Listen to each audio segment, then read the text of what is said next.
Halo Sobat Kemis, Assalamualaikum warahmatullahi wabarakatuh. Gimana kabar teman-teman semua? Semoga dimanapun teman-teman berada, teman-teman sehat dan terus jaga kesehatan. Nah, di video kali ini kita akan bahas salah satu materi kimia fisika, yaitu kesetimbangan fasa, tentang sistem 1, 2, dan 3 komponen. Yeay! Nah, sebelum kita masuk ke pembahasan inti, kita harus tahu dulu nih, fasa itu apa sih? Komponen itu apa sih? Dan gimana cara nentuin komponen? Nah, langsung aja yuk kita bahas. Jadi, fasa adalah sejumlah zat yang homogen, baik secara fisika maupun secara kimia. Dapat kita katakan juga, sistem yang homogen adalah suatu fasa.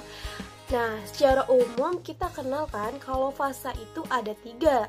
Ada fasa padat, fasa cair, dan fase gas. Nah, kita ambil contoh adalah air. Air bisa dalam bentuk air. Air bisa dalam bentuk cair, maka air dalam fase cair. Yang biasa kita buat minum, mandi itu air dalam fase cair. Lalu ada air dalam fase padat. Contohnya apa nih? Contohnya es. Air yang udah menjadi es batu itu dia dalam fase padat. Lalu ada juga air dalam fase gas. Contohnya apa? Contohnya itu uap air. Jumlah komponen dalam suatu sistem itu menyatakan jumlah minimum spesies kimia yang terdapat dalam sistem tersebut.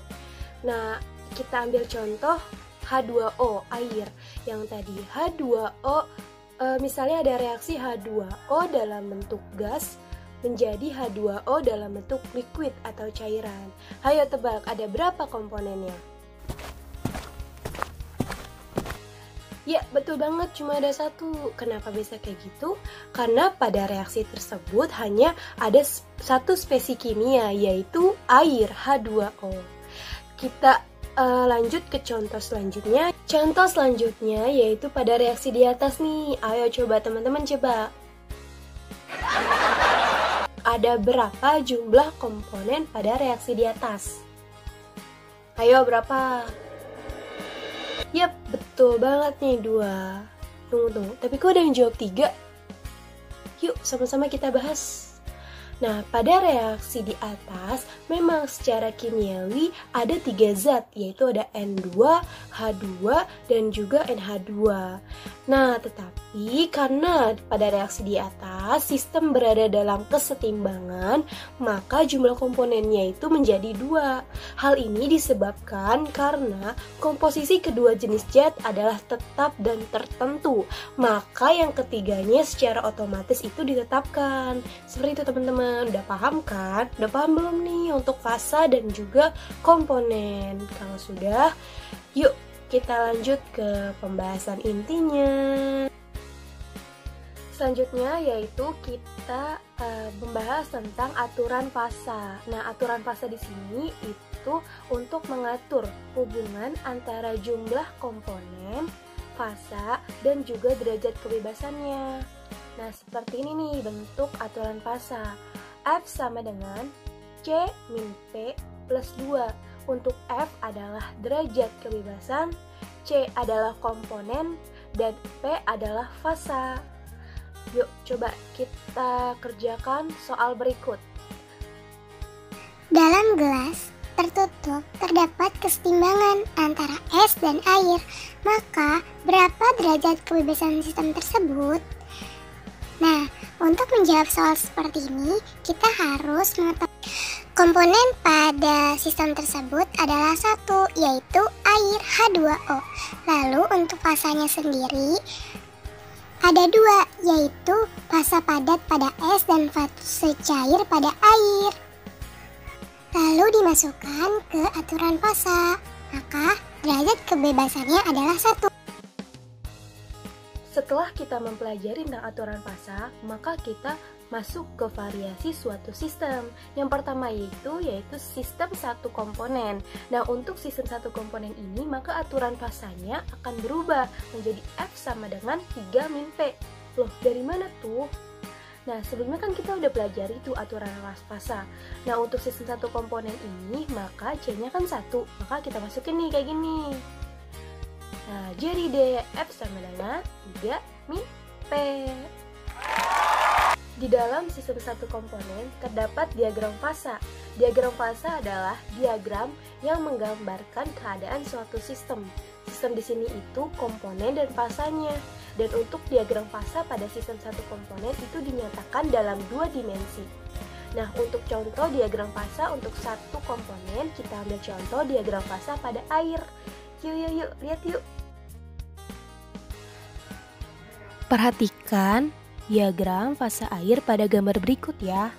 Diagram ini menggambarkan hubungan antara tekanan dan suhu pada sistem satu komponen air.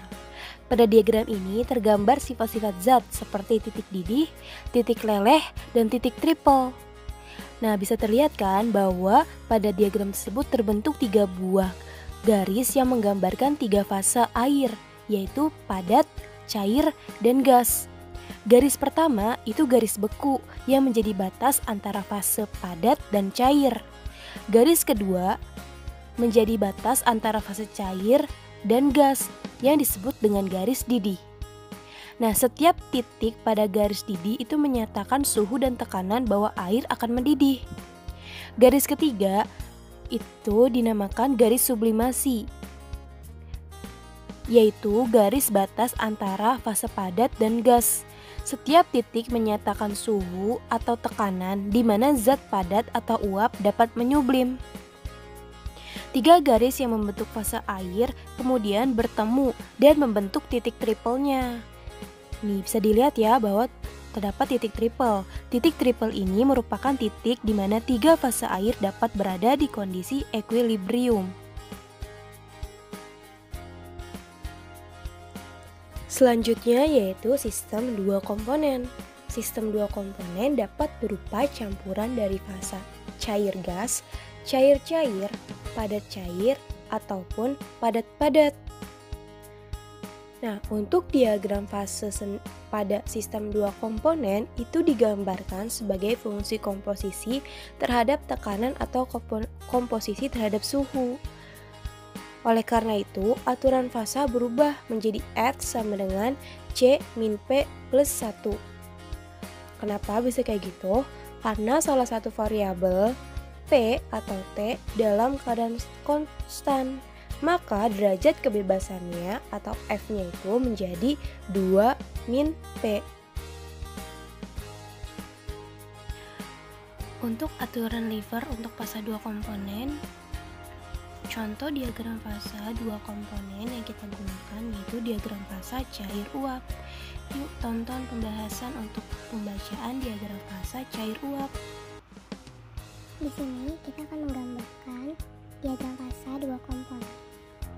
Kita sebelumnya gambar dulu ya diagram fasa binernya.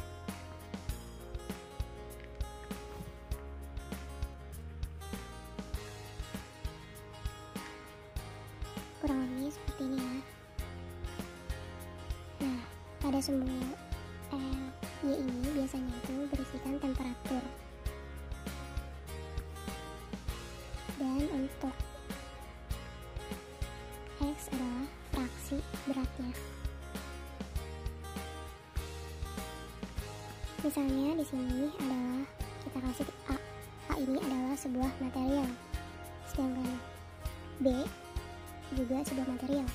Jadi diagram ini adalah merupakan diagram paduan. Tadi disebutkan bahwa diagram pada fase gas dan cair. Di sini adalah bagian untuk fase gasnya. Lalu di sini adalah bagian untuk fase liquidnya atau cair. Nah, ini adalah gas dan juga liquid. Nah, jika dia ada titik sini, berarti dia masih murni karena material A. Semakin ke sini, berarti dia terdapat paduan dari B. Kita ambil contoh bahwa fraksi paduan beratnya itu ada di sini. Kita kasih lambang W0. Ini merupakan fraksi paduan. Lalu pada temperatur sekian nilainya segini.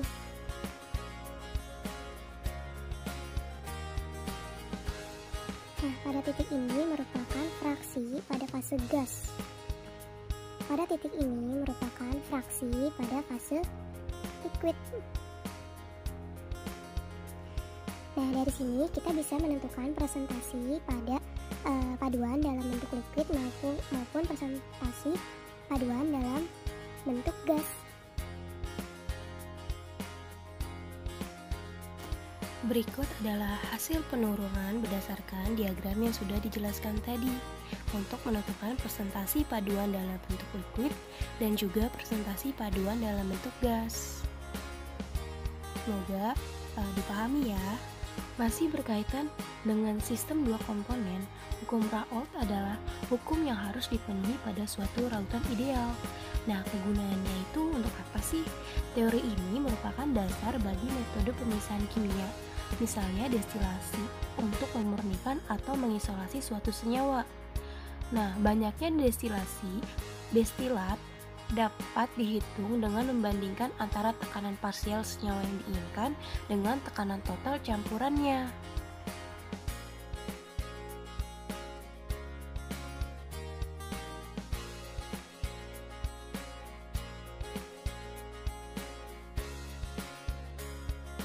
Selanjutnya yaitu sistem 3 komponen.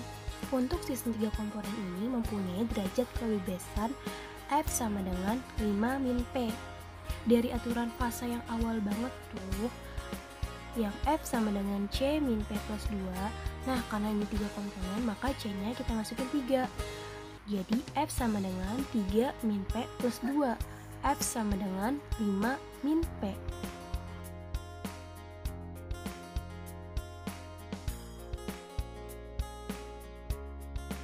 Selanjutnya yaitu diagram fase segitiga. Diagram fase segitiga digunakan untuk memperlihatkan variasi kesetimbangan fase dengan sistem komposisi. Nah, pada gambar berikut merupakan diagram fase pada temperatur dan tekanan tertentu. Sistem 3 komponen pada asam asetat, kloroform, dan juga air. Nah, koordinat segitiga pada sistem 3 komponen ini sisi-sisinya sesuai dengan sistem biner. Pada garis A menunjukkan fraksi mol CHCl4 dengan H2O dalam perbandingan yang sama.